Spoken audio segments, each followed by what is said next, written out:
So guys, video में आगे बढ़ने से पहले हमारे वीडियो को लाइक कर दीजिए। उसके बाद चैनल को सब्सक्राइब करके बेल नोटिफिकेशन को ऑल पे क्लिक करके ऑन कर लीजिए। तो चलिए वीडियो को शुरू करते हैं। प्यारे बच्चों नमस्कार, मैं मनीष सोनी एक बार पुनः आपके अपने प्यारे से YouTube चैनल MKS क्लासेस में स्वागत करते हैं।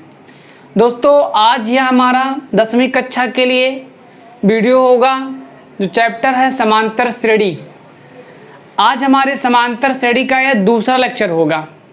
जो फर्स्ट लेक्चर हमारा था वो समांतर श्रेणी के बेसिक थे, जिसमें से हमने आपको वहाँ कुछ डिफिनीशंस और कुछ फार्मूले बताए। आज उन्हीं फार्मूलों का इस 5.1 चैप्टर्स में यूज होंगे। तो आप लोगों से निवेदन है कि इस वीडियो को देखने से पहले आप हमारे बेसिक जो समांतर श्रेणी का हमने आपको बताया उस वीडियो आप देखिए, फिर आपको ये चीज़ समझ में आ जाएगा। हाँ, अगर कोई भी इस चैनल पर नया होगा तो मेरे वीडियो को सब्सक्राइब करिए, ताकि मेरे द्वारा बनाया गया कोई भी वीडियो सबसे पहले आप तक पहुंच सके। और बेल आइकन को दबाना मत भूलिएगा, क्योंकि उसी से नोटिफिकेशन आप तक पहुंचेगी कि हाँ हमने कोई वीडियो बनाया, और उससे सुगमता से आप मेरी वीडियो प्राप्त कर लेंगे और जिससे आपको पढ़ने में आपको कोई समस्या नहीं होगी। तो चलते हैं अपने प्रश्नावली के पहले क्वेश्चंस में। क्वेश्चन नंबर 1 में 4 क्वेश्चंस है, 1 2 3 4। अब हमने पहले क्वेश्चंस को फर्स्ट का फर्स्ट हमने इस बोर्ड पर लिख दिया।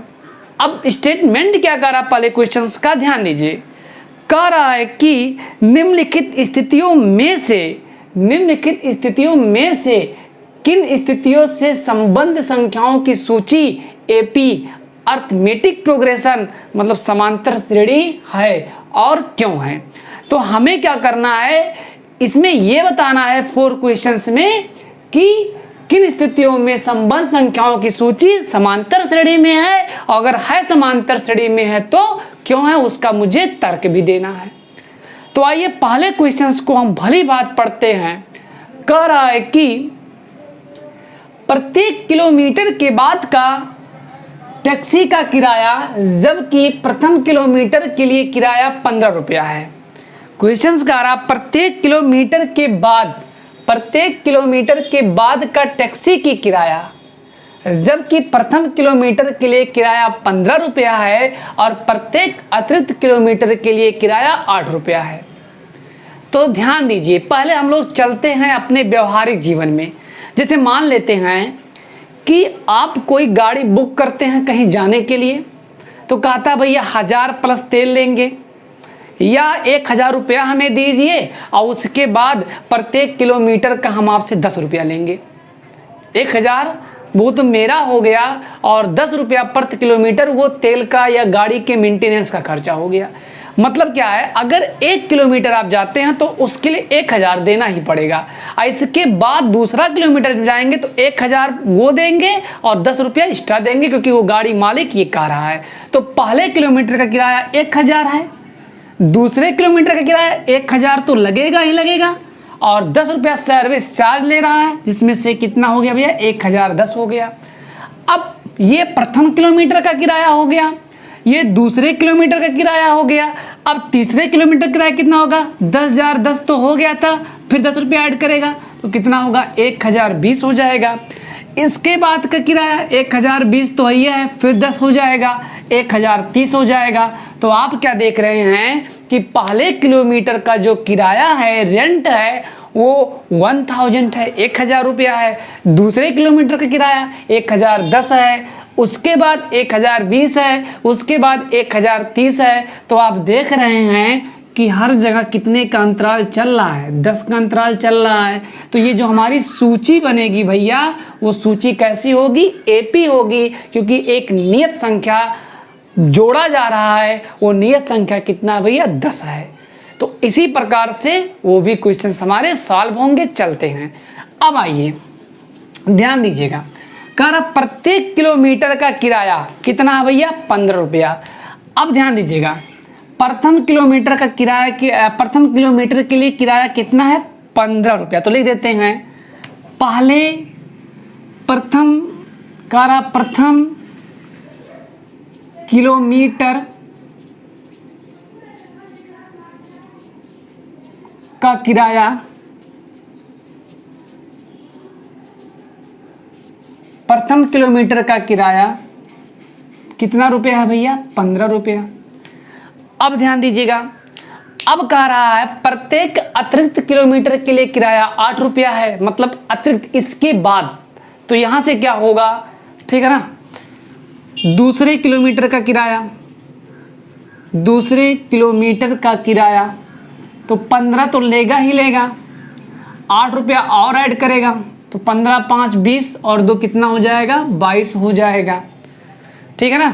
15 5 20 और 3 23 हो जाएगा। अब इसके बाद तीसरे किलोमीटर का किराया, अब ध्यान दीजिएगा 23 तक तो हो गया था, फिर 8 करेंगे तो 23 7 30 और 1 31 हो जाएगा।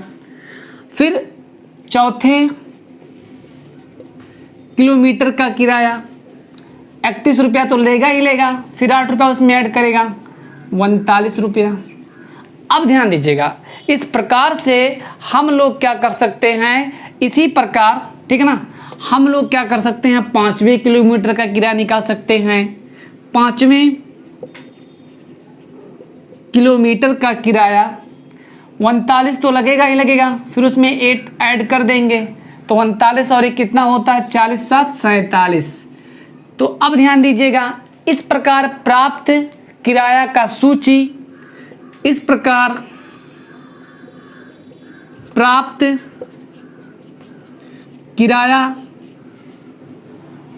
किराए का सूची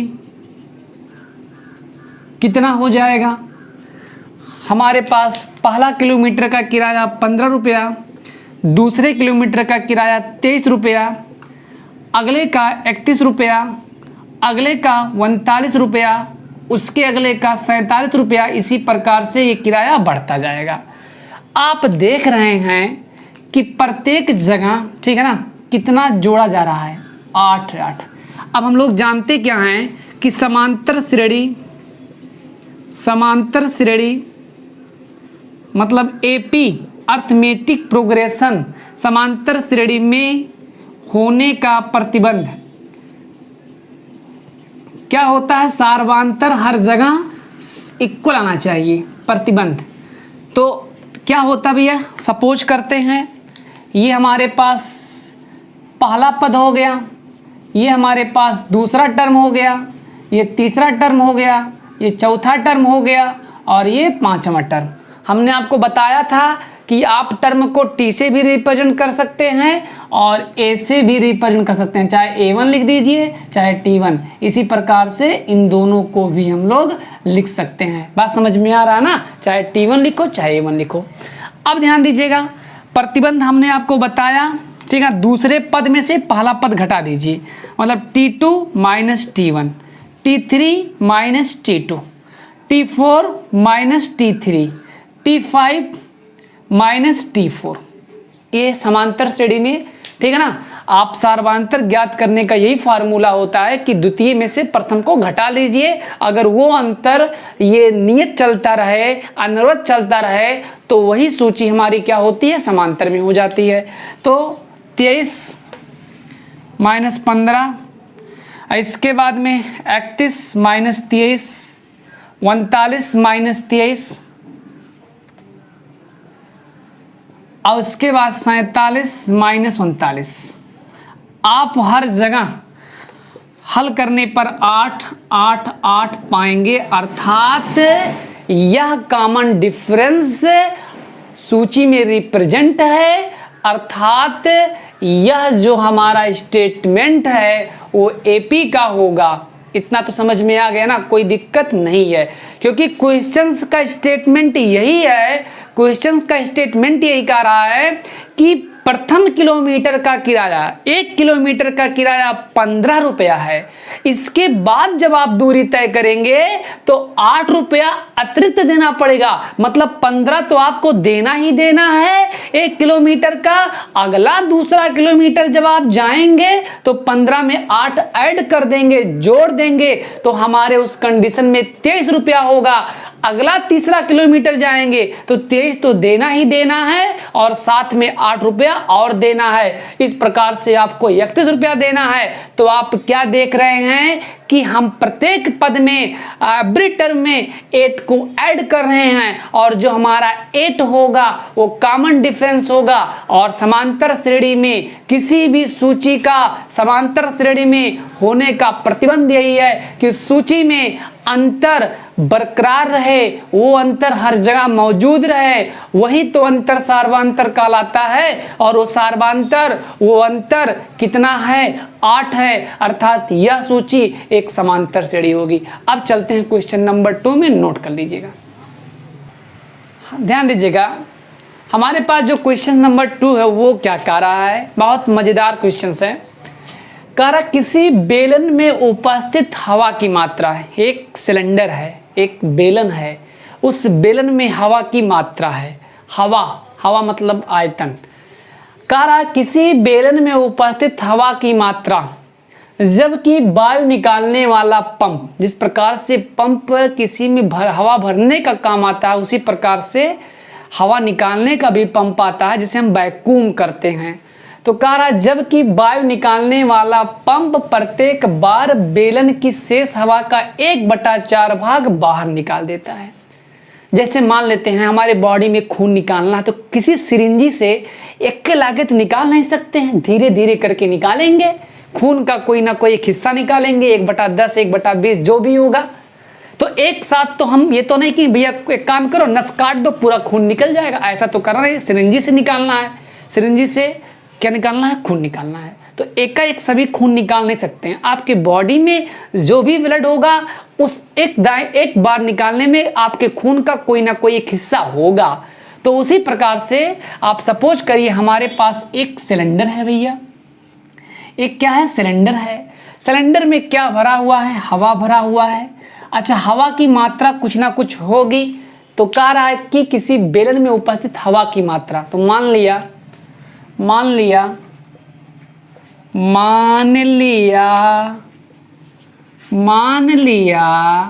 बेलन में उपस्थित हवा की मात्रा B घन इकाई, ठीक है ना। B भाई कोई ना कोई यूनिट होगा ना, तो B है। अच्छा भैया, पहले हवा एथम रहा B, तो इसको मान लेते हैं T1। अब ध्यान दीजिएगा, उपस्थित हवा का उपस्थित बेलन में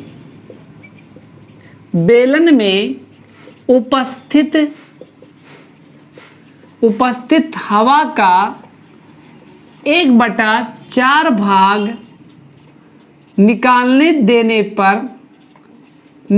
देने पर शेष हवा की मात्रा। अब ध्यान दीजिएगा, जो हमारे पास था पहले हवा वो कितना था भैया? B था, ठीक है ना। अब क्या है कि बेलन में उपस्थित हवा का 1/4 भाग बाहर निकाल देते हैं, तो कितना हवा बचेगा? अगला जो होगा वो T2 होगा। अच्छा, पहले B था, निकाल दिए हैं, निकालने का मतलब कमी का मतलब ऋण, तो B का 1/4 यही तो होगा भैया। का माने का होता? गुड़ा का को काटिए ता पीछे 2 भाग, गुड़ा करो झंझोड़ लो बाकी को लियो घटाए। का माने क्या होता है? गुड़ा होता है। अरे भाई कथरी बाद में लेना। अब इसको सॉल्व कर लिया जाए तो हो जाएगा T2 = B - B/4। हल करेंगे तो हो जाए कितना हमारे पास? 3B/4। मतलब क्या है भैया? सुनो आओ सुनाए प्यार की एक कहानी। हाँ भैया, प्यार की कहानी सुनना मुझे, मुझे यहाँ स्टोरी सुनना इस क्वेश्चंस का। अब ध्यान दीजिए, पहले हमारे इस बेलन में हवा था B, कितना था भैया? B था। हमने पंप लाया, क्या लाया? पंप, और जितना भी उस बेलन में हवा था उसका 1/4 बाहर निकालेंगे तो कितना बचा मेरे पास?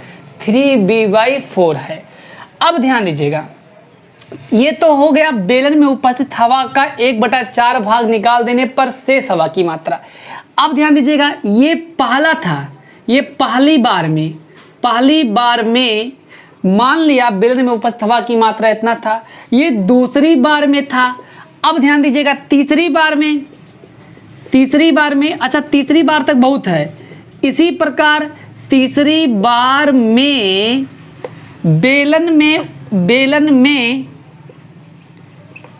में उपस्थित हवा का 1/4 भाग बाहर निकाल देने पर शेष हवा की मात्रा। अब ध्यान दीजिएगा, अब की बार T3 होगा। अच्छा भैया सुनो, हमारे पास जो हवैया रहा वो 3B/4 रहा, ओकरे बाद में 3B/4 का हमने 1/4 बाहर निकाल दिया, तो कितना बचा? इसी को हल कर लिया जाए। T3 इक्वल हो जाएगा 3B/4 को कॉमन ले ले, ठीक है ना। अब यहाँ क्या बचेगा? 1 बचेगा, 1/4, और इसको अगर हल करेंगे हम लोग तो हो जाएगा 3B/4 और 4 कन्नम 4 में से 1 गया 3/4 हो जाएगा।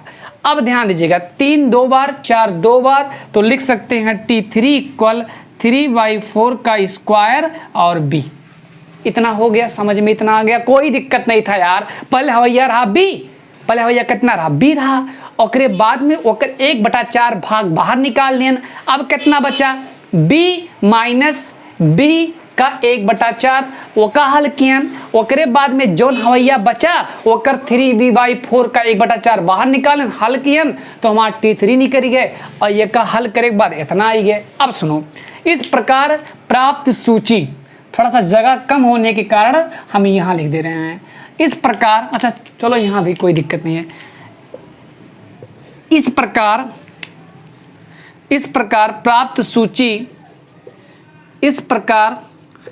प्राप्त सूची हो जाएगा B कामा, पहला पद हो गया 3B/4, अगला होगा 3/4 का स्क्वायर, और कितना हो जाएगा? B हो जाएगा।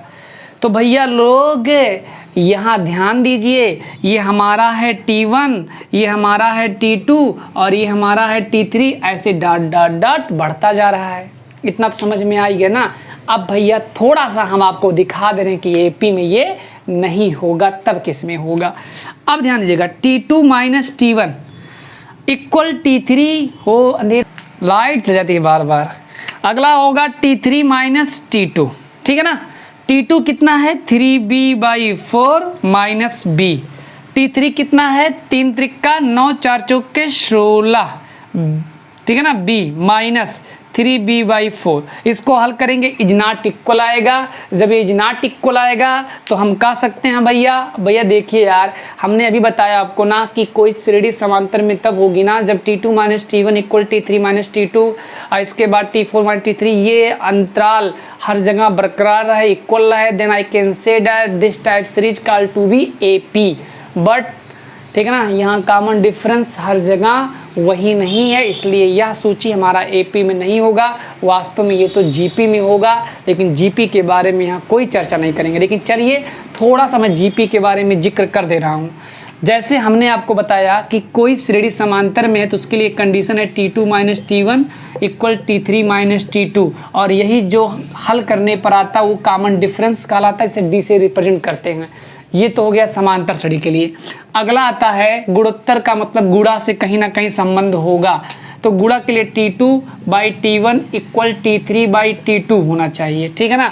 मतलब दूसरा पद बटे पहला पद, तीसरा पद बटे दूसरा पद। अगर ये चीज़ इक्वल आवत बा तो हम कह लिए कि ऐसा श्रेणी गुणोत्तर होला। हालांकि गुणोत्तर से उसका मतलब ना हो चाहिए, लेकिन चलिए T2 कितना है 3b/4 है, 3b/4 और कितना है बाई बी है। और इसके बाद में 3/4 और स्क्वायर, ठीक है ना, स्क्वायर, और फिर उसके बाद में b, और इसके बाद में कितना आपके पास है 3/4b। इसको मिटा दे रहे हैं। आइए इसी को हल कर लिया जाए, इसको बटा 1 लिख सकते हैं। तो ये हो जाएगा 3b/4 इंटू 1/b और 3/4b, सॉरी हाँ 3/4 और गुणे 3/4b और गुणे 4/3b। तो इस कंडीशन में 4 से 4 कैंसिल, 3 से 3 कैंसिल, और इसके बाद में आपका हो जाएगा कितना, ठीक है ना, यहाँ से हो जाएगा ये नीचे आएगा, ठीक है ना, 4/3b आएगा, इस b से b कैंसिल हो जाएगा। अब इसके बाद क्या होगा 3b/4 और 1/b, तो b से b कैंसिल, 3/4, और यहाँ भी कितना रहा 3/4। तो ये जो सीरीज होगा वो जीपी का होगा भैया। लेकिन आप चिंता मत करिए, जीपी से हमें बिल्कुल नहीं मतलब है। जीपी तो आप 11 में जाकर के बहुत अच्छे से पढ़ेंगे। समझ में आया ना, कुछ था नहीं क्वेश्चन में। अब चलते हैं क्वेश्चन नंबर 3 में। ध्यान दीजिएगा, क्वेश्चन नंबर 3 क्या कर रहा है, ठीक है ना। एक कुआं है, प्रत्येक मीटर के खुदाई के बाद एक कुआं खोदने में आई लागत, जबकि प्रथम मीटर खुदाई की लागत 150 रुपया, उसके बाद प्रत्येक मीटर खुदाई की लागत 50 रुपया बढ़ती जाती है। जैसे मान लेते हैं ये हमारे पास एक कुआं है, ठीक है ना, इसको खोदना है कुएं को, ठीक है ना। तो अब क्या है, मान लेते हैं कि इस कुएं की कोई ना कोई हाइट होगी 10 मीटर 5 मीटर। अब मान लेते हैं इतना आपका 1 मीटर है, सपोज करते हैं ये डायमेंशन इसका 1 मीटर है। ये कितना है 1 मीटर। फिर उसके बाद में सपोज करते हैं ये भी हमारे पास कितना है 1 मीटर। फिर उसके बाद में ये भी सपोज करते हैं कितना है 1 मीटर। ऐसे ये भी सपोज करते हैं कितना है भैया 1 मीटर। और ये चीज़ आपका जो भी होगा वो इनफाइनाइट होगा, हमें नहीं पता कितना, इसके बारे में कोई जिक्र नहीं किया गया है। 1 मीटर भैया खोदेंगे ऊपर से, ठीक है ना। 1 मीटर जब ऊपर से खोदेंगे तो मुझे पहले मीटर खुदाई का 150 रुपया देना है, पहले मीटर खुदाई का 150 देना है, ठीक है ना। अगला जब मीटर खुदाई करेंगे तो 150 तो देना ही देना पड़ेगा, और साथ ही साथ, ठीक है ना, साथ ही साथ हमें 50 रुपया और देना है। तो कितना हो गया हमारे पास 200 रुपया। अब इसके बाद क्या है कि 200 तो वो देना ही देना पड़ेगा मुझे, और साथ ही साथ कितना देना पड़ेगा 50 देना पड़ेगा। तो कितना हो गया 250। फिर उसके बाद 250 तो देना ही देना पड़ेगा, अगला मीटर जब खुदवाई करेंगे तो 50 और देना पड़ेगा। तो कितना हो गया 300। तो इस प्रकार जो प्राप्त सूची होगी 150, 200, 250, 300, आपको दिख रहा होगा कि इस सूची में 50 का इंटरवल है, अंतर है। अर्थात ये जो सूची हमारी होगी वो कैसी होगी भैया, समांतर श्रेणी में होगी, और इसका सार्वधातर कितना है 50 है। नोट कर लीजिएगा। जो हमारे पास अगला क्वेश्चन है वो फर्स्ट का 4 पार्ट, उसमें क्या कह रहा है कि खाते में प्रत्येक वर्ष का मिश्रधन, जबकि 1000 रुपये की राशि, मतलब उसका मूलधन 1000 है, 8% वार्षिक की दर से चक्रवृद्धि ब्याज पर जमा की जाती है। इस स्टेटमेंट को बताना है कि एपी में बनेगा कि नहीं बनेगा, और बनेगा तो क्यों एपी में होगा। तो आइए चलते हैं। मूलधन दे दिया गया है कितना, मूलधन को हम लोग पी फॉर प्राइज कितना है भैया 1000। रेट कितना है, दर 8%, वो भी कितना है भैया वार्षिक है।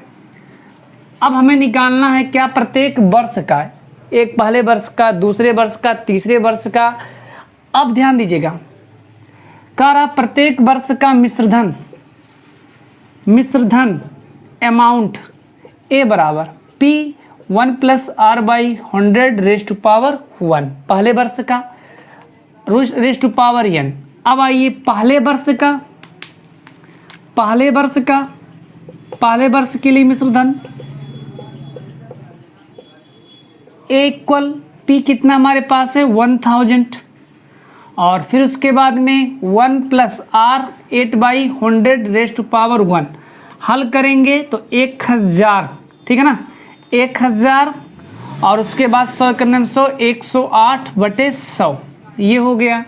दूसरे वर्ष के लिए, ठीक है ना, हो जाएगा 1000, ये तो रहेगा ही रहेगा। 1 + 8/100⁻2 हल करेंगे तो 1000 108/100 का स्क्वायर। तीसरे वर्ष के लिए अब ध्यान दीजिएगा, जो पहले वर्ष के लिए होगा वो उस सीरीज का पहला टर्म होगा T1, ये आपका T1 हो गया। इसके बाद ये आपका T2 हो गया। इसी प्रकार से T3 निकाल लेते हैं।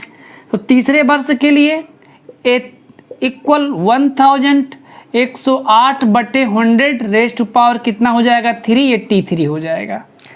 अब बताइए आप, इस प्रकार प्राप्त जो सूची होगी, इस प्रकार प्राप्त सूची यहाँ लिख दे रहे हैं, इस प्रकार प्राप्त सूची हमें कितना मिला। पहला है T1 1000 और फिर उसके बाद में 108/100। दूसरा जो हमारे पास है 1000 108/100 का स्क्वायर। तीसरा हमारे पास जो है 1000 और इसके बाद में 108/100 के पावर 3 एंड सो ऑन। अब आप देख रहे हैं ना कि ये जो हमारा है वो एपी नहीं, क्योंकि हर जगह कॉमन डिफरेंस सेम नहीं है। ये हमारा जीपी में होगा, क्योंकि जीपी में ही तो हमारा क्या होता है T2/T1 = T3/T2। तो यहाँ से ये जीपी में होगा, लेकिन जीपी से मतलब नहीं है, चूँकि T2 - T1 is not equal T3 - T2, अतः उपरोक्त सूची एक एपी में नहीं होगा। इस चीज़ को आप थोड़ा हल करके देख भी सकते हैं। अब चलते हैं क्वेश्चन नंबर 2 में। ध्यान दीजिएगा, क्वेश्चन नंबर 2 क्या कह रहा है। कह रहा दी हुई एपी का मतलब क्या है, अर्थमेटिकल प्रोग्रेशन, ठीक है ना।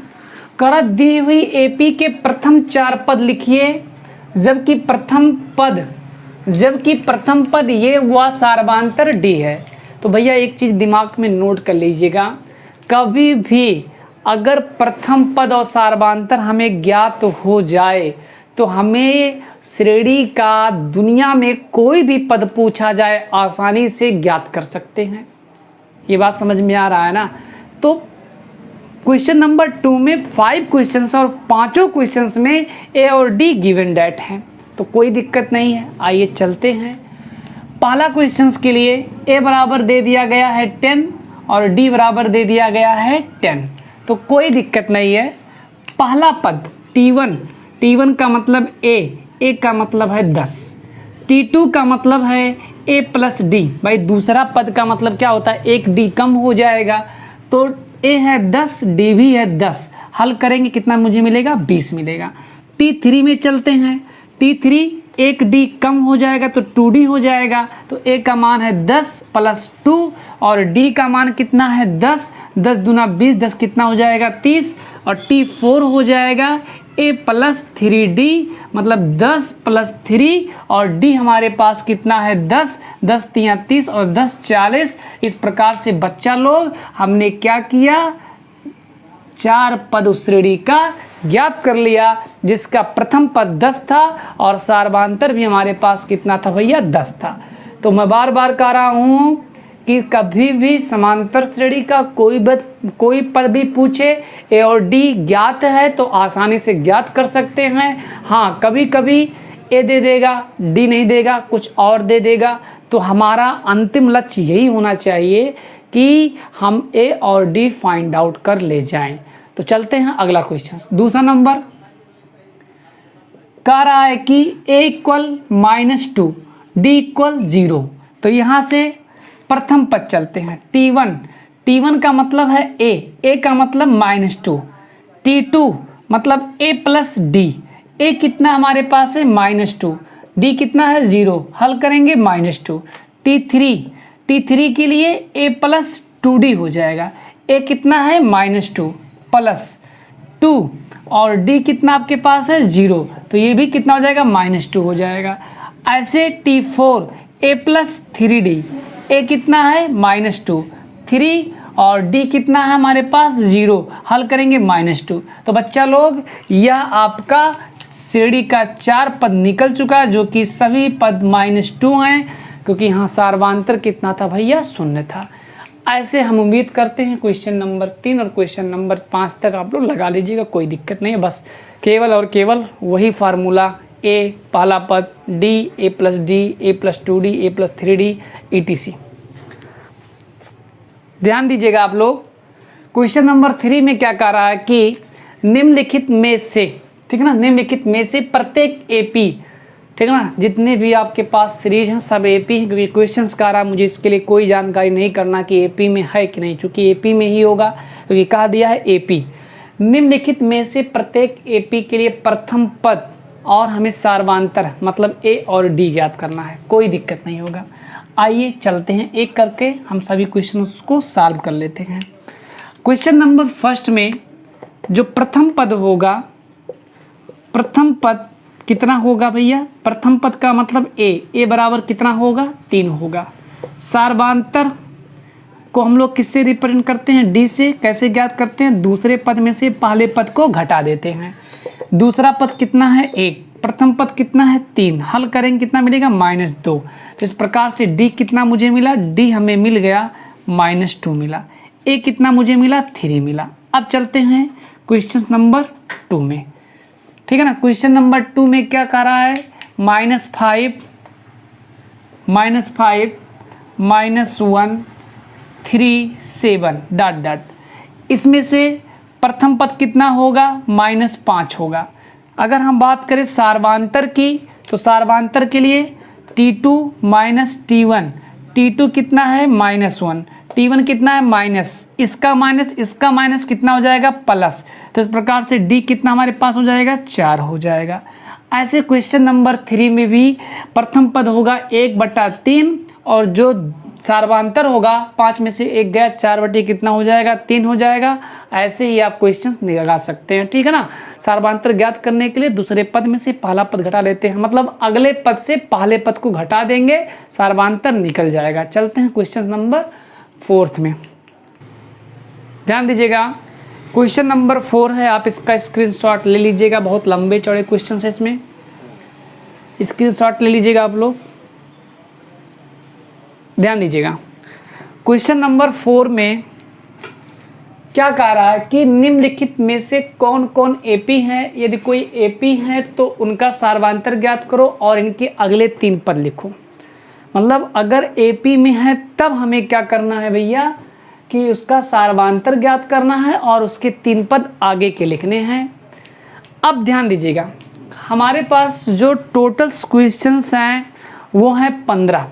हम सभी क्वेश्चंस नहीं लिखे हैं, जो थोड़ा सा हार्डली आप लोगों के लिए है हमने वही क्वेश्चंस लिख दिए, आपको दिखा दिया। उसके बाद भी कोई प्रॉब्लम है, किताब दिखाया ना, उसके बाद भी कोई क्वेश्चन नहीं लग पाते हैं तो आप हमें कमेंट करिएगा, हम लगवा देंगे। अब आइए पहला क्वेश्चन क्या कह रहा है, सॉल्व एक एक करके देख ले रहे हैं। 2 4 8 16, 2 4 8 16 डॉट डॉट। ध्यान दीजिएगा, यहाँ से क्या है कि प्रथम पद कितना है 2 है, अगला पद 4 में से 2 गया, कितना बचेगा आपके पास 2, 8 में से 4 कितना बचेगा 4, 16 में से 8 गया, कितना बचेगा 8 बचेगा। तो आप क्या देख रहे हैं कि यहाँ जो है एपी का कंडीशंस फॉलो नहीं हो रहा है, क्योंकि हम जानते हैं कि समांतर श्रेणी में होने का प्रतिबंध, समांतर श्रेणी में होने का प्रतिबंध है। क्या प्रतिबंध है, आइए उस चीज़ को हम लोग समझ लेते हैं। T2 - T1 = T3 - T2 = T4 - T3, ये किसी सीरीज का एपी में होने के लिए कंडीशंस हैं। अगर ये कंडीशंस फॉलो कर लेते हैं then I can say that this type series के आर इन एपी। एपी का मतलब अर्थमेटिकल प्रोग्रेशन, और जो इनका डिफरेंस आएगा उसे हम लोग कॉमन डिफरेंस मीन सार्वांतर और स्मॉल डी से इसको हम लोग क्या करते हैं भैया रिप्रेजेंट करते हैं। तो आइए देखते हैं, ये हमारे पास फर्स्ट टर्म है, सेकंड है, थर्ड है और ये हमारे पास कितना है 4th है। तो अब T2 4 माइनस 2 होगा, 8 माइनस 4 होगा, 16 माइनस 8 होगा, 4 में से 2 गया 2, 4, 16 में से 8 गया 8। क्या सब इक्वल हैं भैया? यहाँ आपको दिख रहा है कि कोई आपस में इक्वल नहीं है, अर्थात उपरोक्त श्रेणी समांतर नहीं होगा। समांतर नहीं होगा तो आगे के बारे में हम कोई डिस्कस नहीं करेंगे, क्योंकि अगर है तब डिस्कस मुझे करना है। अब चलते हैं क्वेश्चन नंबर 2 की तरफ। लिखा है 2 5/2 और 3 7/2। आपको दिख रहा है 5/2। थोड़ा सा शॉर्टली कर रहे हैं, अब तो समझ में आ गया होगा। द्वितीय पद में से पहला पद घटाइए, तृतीय पद में से द्वितीय पद घटा दीजिए, और इसके बाद चतुर्थ पद में से तृतीय पद घटा दीजिए। आइए हल कर लिया जाए। 5 एकन्नम 5, 2 दूनी 4, 2 एकन्नम 2, 3 दूनी 6, 5 एकन्नम 5, 2 एकन्नम 2, 7 एकन्नम 7, 3 दूना 6/2। 5 में से 4 गया 1/2, 6 में से 5 गया 1/2, 7 में 6 गया 1/2। तो भैया ये एपी का कंडीशन फॉलो कर रहा है, अर्थात ये जो श्रेणी होगी आर इन एपी होगा। इतना समझ में आ गया ना?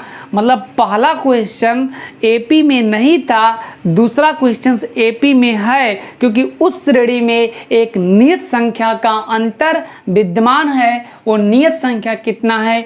1/2। तो यही तो समांतर का डिफिनीशन होता है कि कोई एक नियत संख्या का क्या रहा है, उसमें अंतर बना रहे, तब वो श्रेणी समांतर में होती है। और जो नियत संख्या का अंतर बना होता है उसी अंतर को सार्वांतर कहते हैं। अर्थात इसका जो सार्वांतर होगा वो कितना हो जाएगा?